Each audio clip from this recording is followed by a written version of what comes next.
Today's episode, we are going to take a different perspective on reality. I'd like to focus on the world of art. She is a teacher of spiritual growth through abstract expression. She is creating spirituality, empowering content through her artwork and Patreon projects.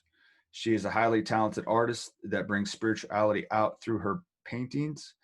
Her artwork has been described as magical, uplifting, spiritually moving.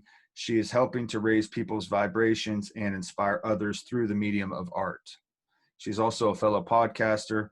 I'd like to welcome Jacqueline Claire to the show. How you doing? I'm well, Dylan. Thank you so much. Great intro. Yeah, thank you. It's nice to have you on the show finally. I know we've been talking back and forth for a while. We've had this scheduled for a while. Yeah, a little bit of back and forth. So how are things where you're at right now? I know we talked a little bit about it off air. Sure thing. So fortunately, it's beautiful where I am in Central Texas. It's a little river town right between Austin and San Antonio called New Braunfels. Interesting, like culturally, it's very distinct from both of those places. Like it's definitely neither one or the other. And I mean, definitely people are masked up and, not looking for any trouble, but I would say the fear is very low, which is nice, and people still enjoy the outdoors and stuff. Yeah, I think that's important to definitely get out there and get some sunshine, get some vitamin D in your life, some exercise. It's good for the soul. I guess I like to always start off with my guest on, maybe let's just maybe start off at the beginning. You start off on like kind of what has brought you to this journey. What's led you to this? Absolutely. So I was born here in Central Texas, and I grew up in San Antonio, especially then, very tame, suburban type of place. I used to joke that the only thing to do there was to go out to eat, which is not totally fair, but that's like when I was a teenager, how I felt. But I have a pretty interesting family. Almost everyone is some form of artist by profession. Grandfather was a Silver Age science fiction writer. He was very influential to other writers. Yeah. And I don't know, Silver Age is like 60s and 70s is like his prime, like paperback sci-fi. And another grandfather started all these like wild and fun restaurants in San Antonio. One aunt is a seamstress, an uncle rock and roll photographer. Another one was a drummer who worked with David Bowie and the Tin Machine. Wow. So you've got a real creative family. Yeah, and my mom is a painter. So I grew up surrounded by art and knowing that it was not easy. All these people were like, not all of them, but most of them broke as a joke their whole lives, but they had these amazing lives, So I always knew that a creative path was possible. And I also had an interesting spiritual upbringing. My mom and my grandparents were members of the Baha'i faith. And just briefly, Baha'i faith is this very globally minded world religion that believes in the oneness of mankind, has full love and respect for all the world's religions, believes that there's one God that we call these different names, but it's the same loving source.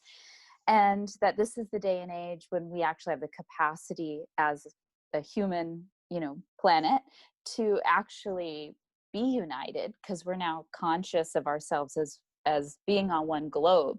200 years ago, people rarely traveled, across the ocean, let alone like had seen photos of the globe from space, Right. So, so it was a very like world-minded upbringing, but also those members of my family, my mom and my grandparents, were the only ones who were religious. So I always had kind of like both examples of being kind of irreligious or being deeply spiritual. So very diverse upbringing, all these like different ways of seeing life, And I pursued acting from the age of about 11. I did it professionally, not full-time all the time, but professionally. And I rode that ship for about 19 years of my life. And I was living in LA, and I'm so grateful I like went full tilt boogie. Like I went all the way for it. But it was actually when I was in LA where I realized, I don't think this is working.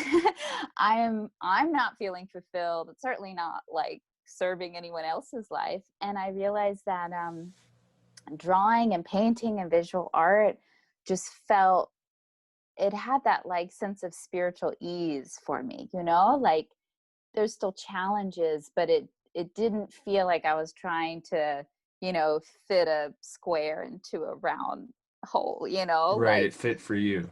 yeah. So now it's cool because I can use all that experience of acting and working with audiences to help connect people to my art and do the podcast.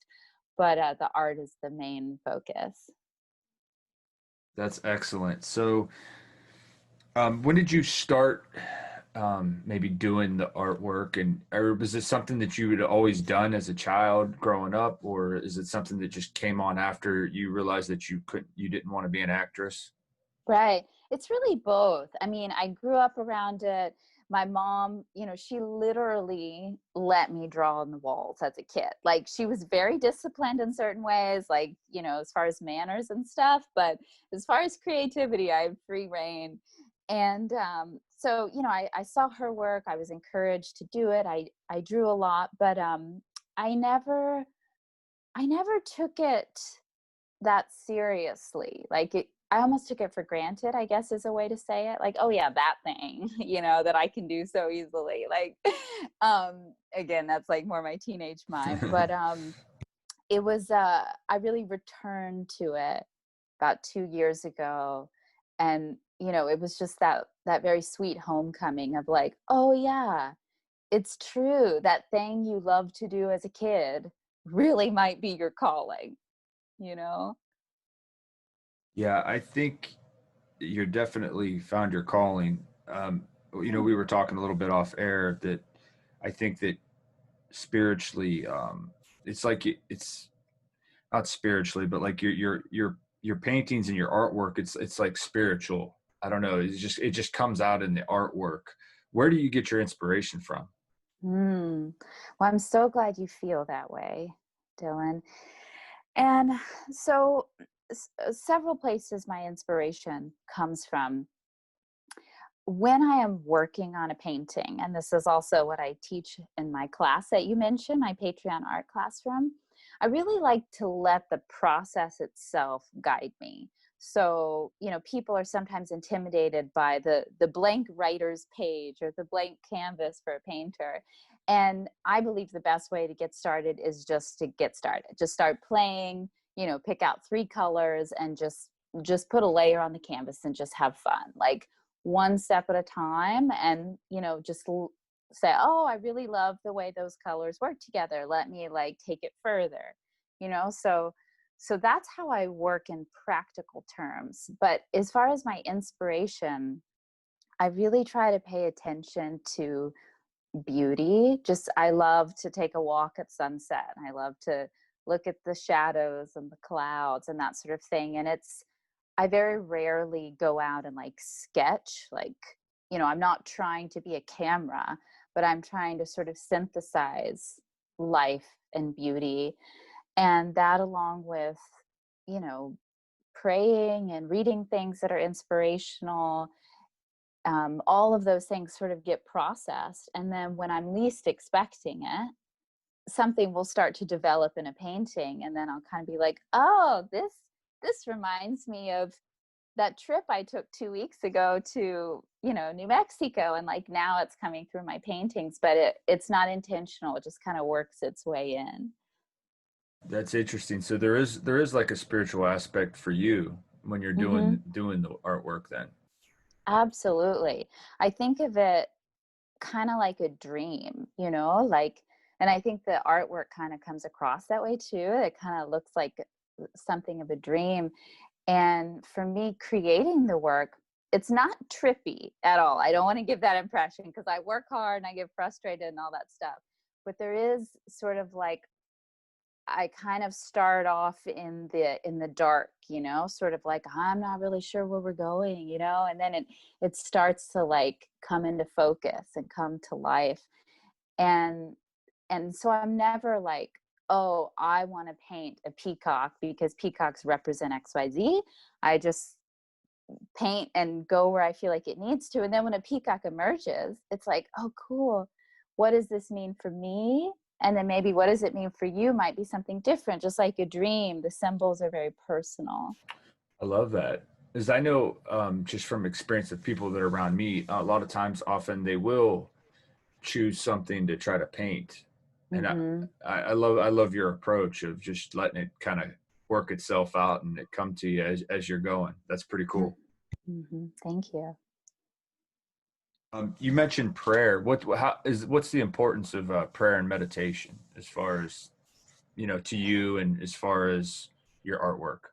Absolutely. Well, it's definitely a lifelong journey. Some I still pray, like, God, please teach me how to pray. Show me how to pray. Um, it's part of the Baha'i faith. We're encouraged to pray, even if it's just like one very simple prayer, but in the morning, in the evening, and then at some point in the midday. And um, I love freestyle prayers where you just put into your own words like what you're grateful for or what you're asking for. And then in the Baha'i faith, we also have many, many prayers that that are part of the faith, like pre-written prayers that are divinely inspired, and the language is very poetic and full of imagery. Mhm. And I do believe that prayer is a way to connect with God. And, you know, God is always there to help us, whether we're asking for it or not. But I think there's a mystical power in using our free will to say, hey, I'm here, I'm checking in, I'm asking for your help, or I'm saying thank you. And I think that's really the wisdom of it, that we're using our capacity to turn in that direction. It's wonderful. Can we touch a little bit on your Patreon and, kind of some Sure. of the projects that you're doing there with that? Yeah, I noticed there's absolutely. like different levels or something. Uh-huh. Yes, there are different levels based on people's capacity to support. Um, you pretty much get the same thing at all levels. You get bigger and bigger thank yous from me, depending on what level you're at. But as far as the Patreon art classroom, which I started right after this COVID situation, I realized like I'm not going to be going on tour. I'm not going to be connecting with people in person.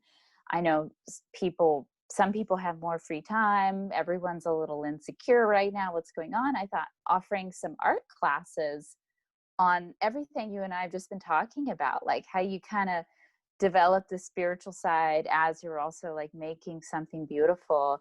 So I started this ongoing donation-based subscription class on Patreon, and any level unlocks all of the videos and the content. And it's spiritual growth through abstract expressionism. And I'm sharing what I call my secret family art recipes. It's like the techniques that my mom developed and then taught me, and fitting in integrating some spiritual lessons in there as well. Very cool. I seen some interesting comments, real positive stuff from your on your page there. Can Cool. you maybe share some of the testimonials and stuff that these people were able to get through being a Patreon? Oh, sure. Thanks for that. Well, as far as the art lessons, I have people that have signed up because they want classes for their kids, and this is just a super affordable way that they can get all this material. And, a lot of my best students are women who have really had to like unlearn that desire to keep everything like clean and perfect and under control. Like in abstract expressionism, the whole point is expression, and it gets messy sometimes. And that's so much of the fun. And we also learn a lot through that. So I've had a lot of really positive feedback from people who have had the sense of expansion through doing the art. And then, people who just support because they believe in what I'm doing. I am humbled by that so much, and I think um, maybe people aren't creative, but they see that it influences and helps other people and they want to support, or they know maybe from personal experience how challenging it is to make a living as an artist, and they want to show their encouragement for that as well. And I have a book coming out, a children's book. Yeah. And you will be very happy about this, actually. Once I break the profit point, about 10% of all sales are going to go to different organizations working to combat human and specifically child trafficking. It's a beautiful yeah, thing. I'm glad to know about Lotus Rising, because I didn't know about them.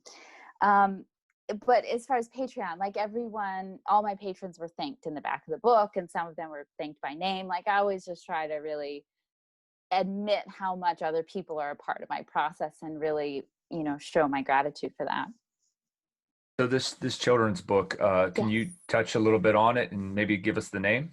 Yes, absolutely. It is called Noble Beings, a spiritual handbook for children of all ages. So it's geared towards children, but it's really for all of us. And it's little tidbits of wisdom from the Baha'i writings on, how to live, our spiritual nature, like how glorious and beautiful each of us truly are, how to treat other people. And it's just little short quotes with just really joyful illustrations. It's 39 illustrations.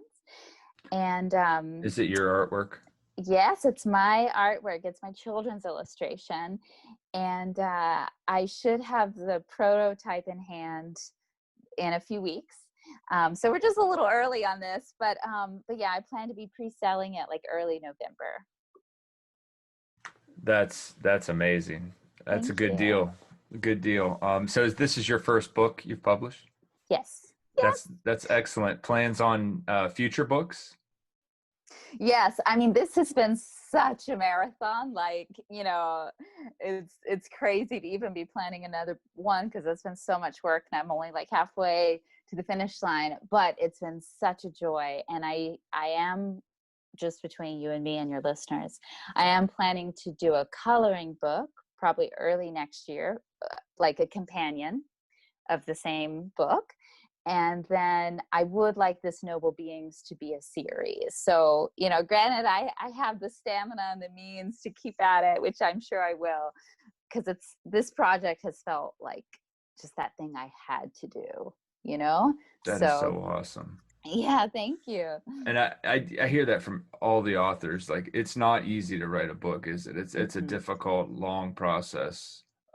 totally. Yeah, that's great. And you mentioned a coloring book. Is this going to be for like adults, or goes with the more of a children's, or kind of both? Can do it because Yeah. they have them adult coloring books.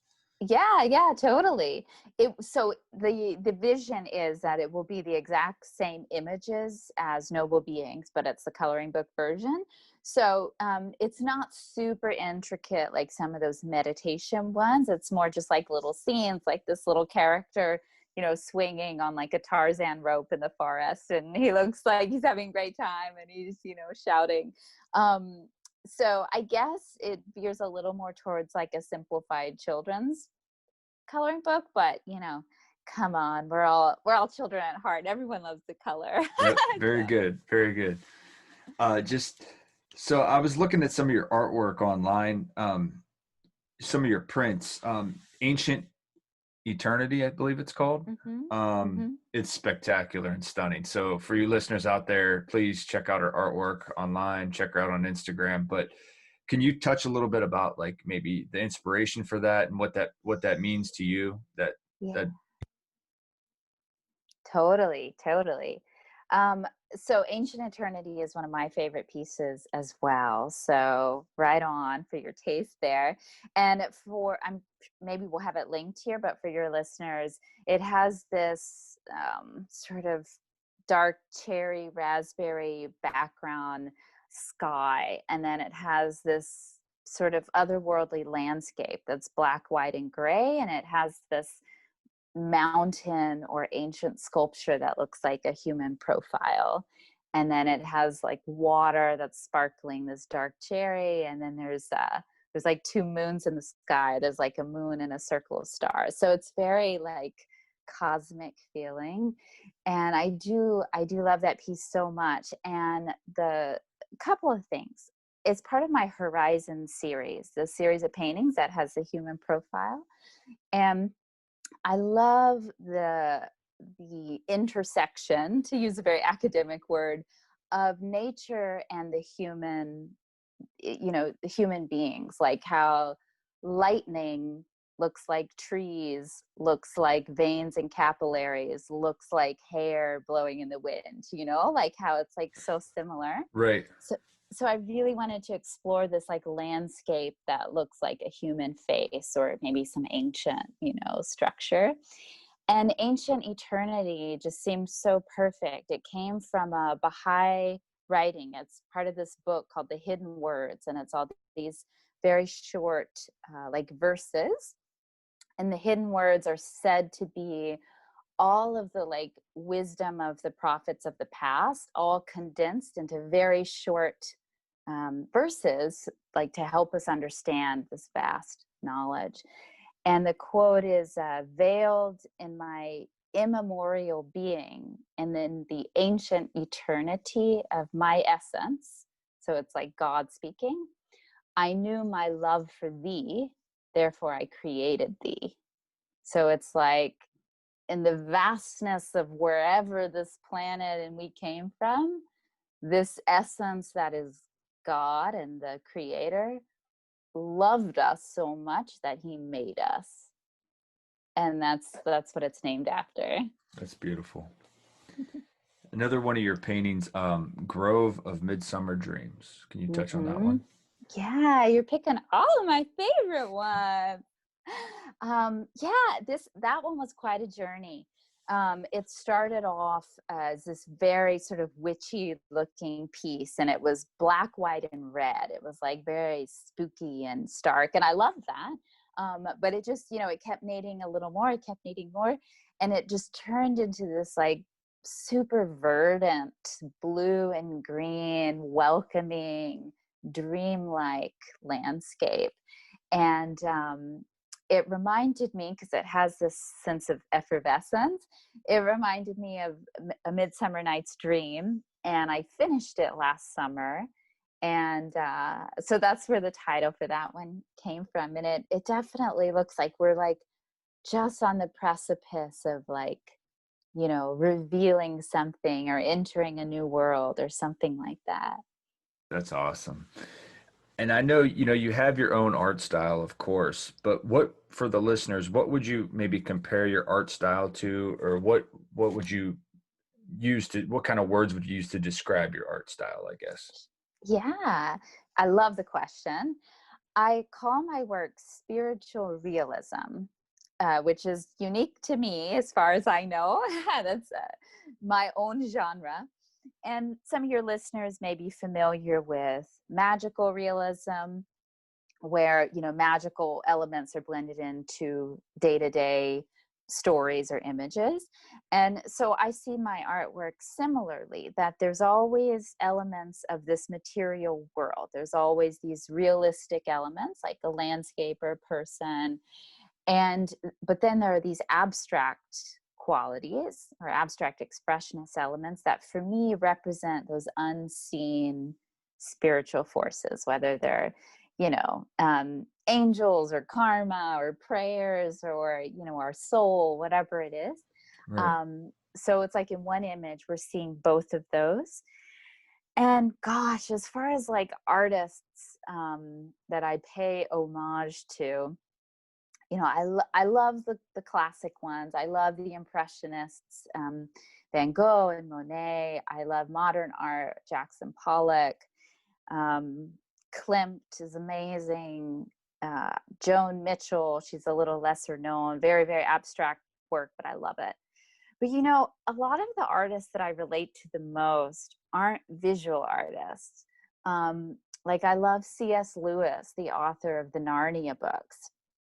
And I love how he integrated his own sense of spirituality into children's books, that totally stand on their own. Like if you want to just read it as like just for fun, they're amazing stories. But if you want to read it for like spiritual wisdom, it's all there, you know? So it's almost more like non-visual artists that I relate to the most. It's funny that you mentioned that, because that's Mm-hmm. what your artwork seems like is to me, is Mm. you're kind of integrating your spirituality into the artwork, if that makes Mm-hmm. sense. Yeah, it And does. it shows, it comes out in it. It's so beautiful. Can you talk, I had seen a thing, project 19 days of hope. What is that? Uh-huh. Yeah. So I have to mention 19 Days of Inspiration before I mention 19 Days of Hope. So 3 years ago, I started this online project in March. March is the 19-day Baha'i daylight fast. So people who are Baha'i, who are healthy and between certain ages, um, while the sun is up for 19 days, don't eat or drink. And when the sun goes down, they eat and drink. So we're not starving for 19 days. But there is a sense of austerity. It seems similar to And Ramadan, no? yeah, it's very similar. Yeah. Yeah. Similar time of year, similar rules, but it's distinctly just 19 days. Anyway, I started this project, 19 Days of Inspiration, which was an email project to give spiritual nourishment for all of us during the day when we weren't eating and drinking. And so it was quotes and artwork, and then a little personal reflection delivered to your inbox every morning for 19 days. And 2020, man, you know, so it was in March, and it's like, 19 Days of Inspiration. Now there's a Facebook group, and it's this great sense of like community and connection. And then like, stuff started to get real weird towards the end of the fast. And then it was like, ta-da, we're done. Yay. You finished the fast, and it's the Baha'i New Year. And it's like, in the US, we were like day, 10 of the lockdown or something. It was like so bizarre, and it felt like, okay, now is the time when we really need a sense of community and connection and stuff. So I started another one like right after, and it was 19 Days of Hope. And really, it was just this 19-day email journey to really deepen on what does hope mean, and how is hope different from like wishing and hoping and luck, but like what is that spiritual hope that is talked about like in the Bible, and like something solid, so yeah, that was what it was, a deepening on. That's really neat. Seven valleys of life. Yeah, good question. um so yes, so the Seven Valleys was the inspiration for this integrated art and spiritual storytelling show that I created called Awaken to Your Life as a Spiritual Journey. And it was a blend of essentially pop-up art exhibit, because it traveled, and spiritual storytelling. So I shared the story behind the series of paintings, and then I worked it into this bigger picture of each of our lives being a spiritual journey. And each of these events, each show, was centered around conversation amongst the people who were there. So I sort of facilitated this space, the sort of blend of like a campfire storytelling feeling, and then this communal discussion. And we used as a basis for this mystical Baha'i book, where I got the title, called The Seven Valleys. And it's about the universal spiritual journey towards like discovering the meaning of life, essentially. And it's each of the seven stages in mystical terms that our soul goes through. So we use this text and the artwork as a way to like go past some intellectual understanding of this, and really let the artwork spark our own personal associations and creative ideas to really connect with the reality of each of our lives being a spiritual journey. That's impressive. Can you talk a little bit about your podcast, the was it Spiritual Conversation? Yeah. Yeah. Yeah. Well, it's a lot like this, I very rarely have guests on there, though I'm starting to do that more. But it's just riffing on different spiritual topics that have sort of hit me during the week, and, operating from the place that if something's kind of clicked for me, or I'm really working on something, that there's probably someone else that could benefit from this or relate to this. Right. And, I got to tell you, it started as a live Facebook series. I guess it was January 2018. And, I had seen this sort of satirical thing on someone in the public sphere, I'll just say someone in politics who had been doing like live Facebook things in this attempt to like be more relatable and stuff. And they were so bad. They were like so awkward. And frankly, it just gave me so much confidence. I was like, oh, that like you can do that. If you could do that, I definitely could do that. Yeah. So I just turned on my camera one day and was like, hi guys, I'm live. But it's really kind of evolved from there. But that was the beginning of it. That's cool. So some of the topics then they're more spiritually driven. What are some of the topics that you guys have discussed on your show? Sure. Well, to date, my highest listened to podcast, it's very bizarre, but very encouraging. It's called Overcoming a Culture of Backbiting. And backbiting is, speaking ill of someone, whether it's truthful or not, speaking badly about someone behind their back, whether it's, a famous person or your spouse or your neighbor or whatever. And in the podcast, I make the case that I think that backbiting is very divisive, and it kind of breaks bonds of trust among everyone in that scenario.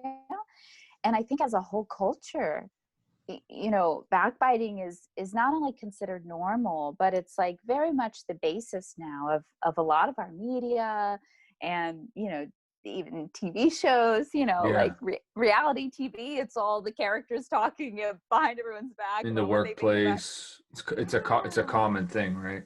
Yeah, and I really think we're suffering the consequences, our relationships, and our attitude towards people who think differently than us. That's why I love your disclaimer, like, hey man, it's cool to talk to people who see things differently than you. You don't have to hate people just because they disagree with you. Right. So yeah, that's an example of like, it's very practical and spiritual at the same time. That's a cool example. I'm definitely gonna have to check it out. How maybe talk to me a little bit about your life as a spiritual journey. You're the journey that you're on. What do you think your life purpose is, or your spiritual purpose is? Oh, wow. Whew. That's such a big I question. know it is a big question. Yeah. And I definitely feel like, as far as my, my dharma, my professional and creative offering, I definitely feel like I'm on the right track. This I do have a gift for art, and I put time into developing it, and I think it's serving its highest purpose when it does stimulate conversations like this, or help people connect with what they believe, or what is spiritual to them and what uplifts them. But I was thinking about a similar question this morning, and I was thinking about how, they say that people on their deathbeds, they never say like, oh, I wish I'd worked more, like they always wish Truth. that they had, spent more time with their loved ones, or, really appreciated what they had.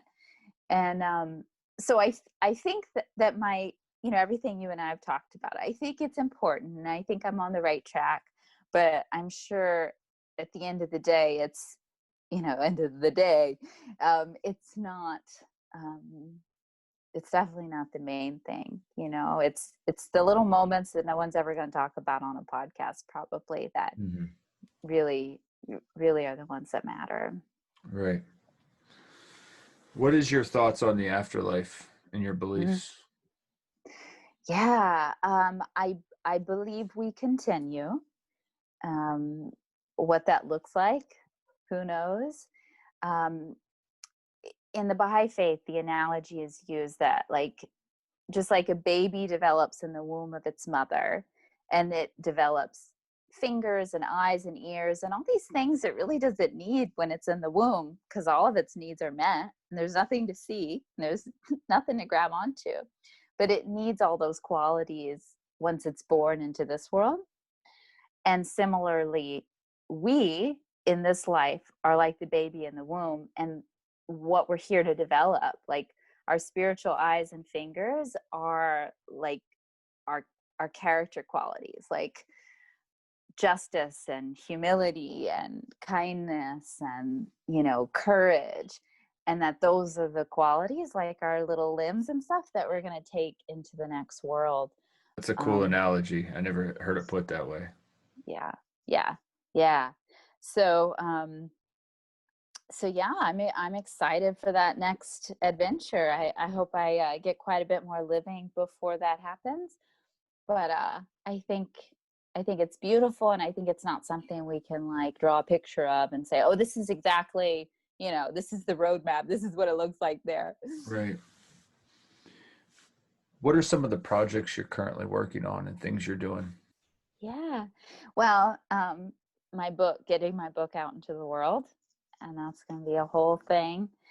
And I'm working on several paintings right now. I have another magical forest. It kind of reminds me of Grove of Midsummer Dreams, and a mermaid. We'll see if she stays a mermaid. Like, who knows? These things change. But yeah. Right. That's cool. So typically, how many paintings do you do? I guess it just depends on what other things you got going on, I'm sure. But I mean, how often do you get to paint?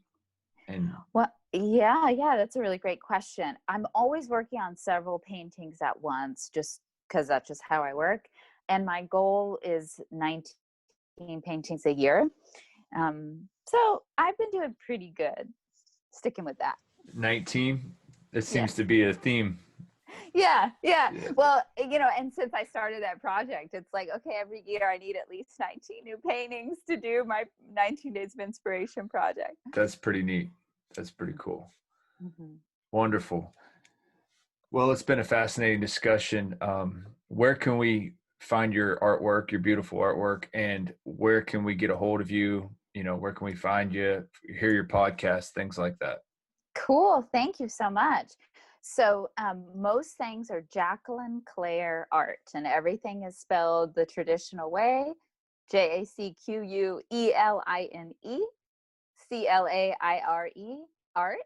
So JacquelineClaireArt.com, Facebook, Instagram, Patreon, Jacqueline Claire Art, and my podcast is on most platforms. So you can just search Jacqueline Claire or Spiritual Conversation, and I publish it through Anchor, but it's on most of the other platforms. Yes, and on my website, you can sign up for my email list. I recently got locked out of my Facebook, like not locked out. They like accused me of Did you not. get banned? Yeah, I did. You got Too put in much. Facebook jail? I did too much love and unity. Like it wasn't. I didn't post anything like that went against their standards, but they claimed I did, and then they let me back in. Thank you. But it still made me super nervous. So I hope people sign up for my email list just in case that goes away. It's fascinating. Yeah, you got to watch what you say these days. Yeah, you know what it really is? I have an anonymous account because I don't want to use my personal account because it's just getting too negative. Yeah, I do the same thing. And that's what it was. They thought that I was like, I don't know, a troll or something, like a fake person. Um, so I think we worked it out, but yeah. It wasn't that I posted like nudity or something divisive or anything like that. Right. Well, it's been a fascinating discussion, and thanks for coming on the show. And when does your book come out again? You said November, early November, November. early Sign up for my November. email list. Yeah. Yes, check it out. Thank you. Thanks, Thank Jim. you.